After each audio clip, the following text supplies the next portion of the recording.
Hey everyone, Wade here, and in this video, I'm gonna be talking about my simple teleprompter setup. Let's get into it. So we have a couple clients that work with us that just need to use a teleprompter and have themselves recorded. Since it's not really like a main focus of our business, we needed something that was really efficient, but also really easy to use. So over the years, we've actually had two teleprompters and they both come from a company called Glide Gear.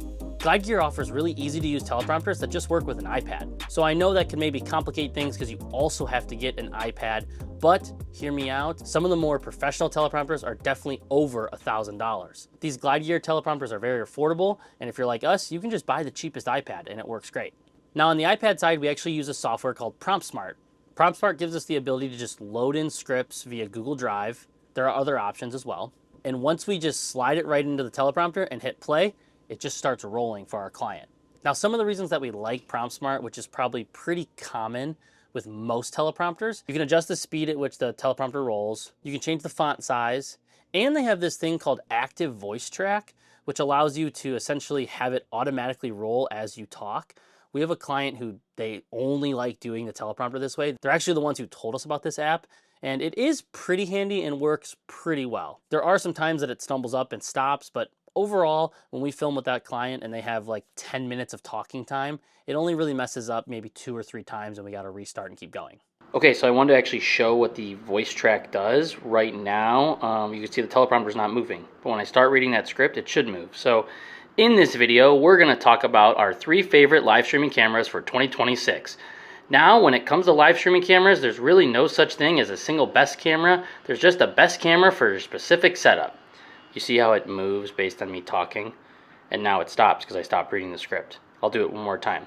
Different cameras shine in different situations. So today we've picked our favorites from 3 major categories of live streaming cameras.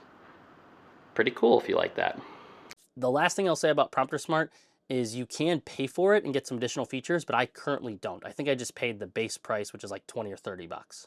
So let me break down kind of what our teleprompter setup is, and it can vary based on client, but I'm going to show you the one that I just recently did last week. So the camera we use is a Canon R5C. We put that in the back of the teleprompter, and that uses our 24-70. In this particular case, we use our NAN lights. So this is a pretty small space that I was in. So I have one NAN light as the key light for our client. And I actually have these really nice Pavo tube lights that I've been loving.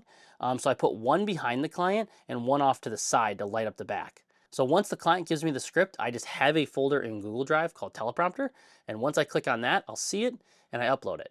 Now, it does need to be a text file or a .txt file. How I get it to be a text file is I put it in Google Docs and then I just export it as a text file. Now, sometimes the formatting can be a little goofy, so you'll want to like get rid of all the spacing inside the Google Doc, but that's just something you'll need to play around with. So let me know what you're using for a teleprompter in the comments down below. I know there's another method that I've been using where I'm actually taking OBS on a MacBook and I'm running Google Docs in it and I'm kind of flipping it the way it needs to flip for a teleprompter, and I'm putting it into a like portable screen situation, and it, you know, I'm able to manually control it and change the text right there.